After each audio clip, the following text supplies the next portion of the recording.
ইব্রাহিমের সাথে আর তার যে গুণ ছিল সিফাত, এই যে ফ্যান চলতেছে, ফ্যানের গুণ কি? বাতাস দিবে নাকি? এখন যদি এরকম হয় যে ফ্যান চালাইছে, গরম বাতাস বাইরে হচ্ছে, আগুনের ফুলটা পড়েছে, এই ফ্যান আর কেউ চালাবে না। চালাবে নাকি? তার যে গুণ, তার যে সিফাত, এটাকে সে হারিয়ে ফেলেছে, এটাকে আর কেউ ব্যবহার করবে না।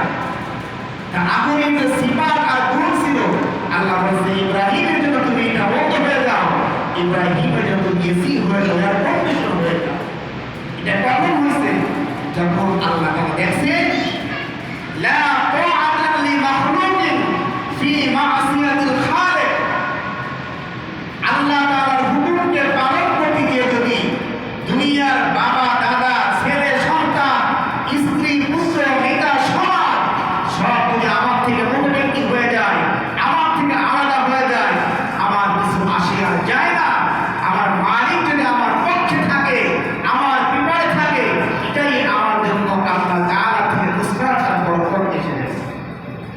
ইব্রাহিম আলাইহিস সালাতু ওয়াস সালামের দিনের কামনা যখন আল্লাহ তাআলা দেখছে, আল্লাহ তাআলা মুসরাত তার জন্য পাঠিয়ে দিয়েছে। আজকে আমাদের ইবাদতের মধ্যে তো আমাদের এই ইয়াকিন আর বিশ্বাস নাই। অনেকে নামাজ পড়তে আসে, এই ইয়াকিন নাই। আল্লাহ তাআলা বলছে ইন্নাস সালাতা তানহা আনিল ফাহশাই ওয়াল মুনকার, যে নামাজ আদায় করলে ওই মানুষ সমস্ত ফাহিশা অন্যায় থেকে, পাপাচার থেকে, গুনাহ থেকে, হারাম থেকে নিজেকে হেফাজত করতে পারবে।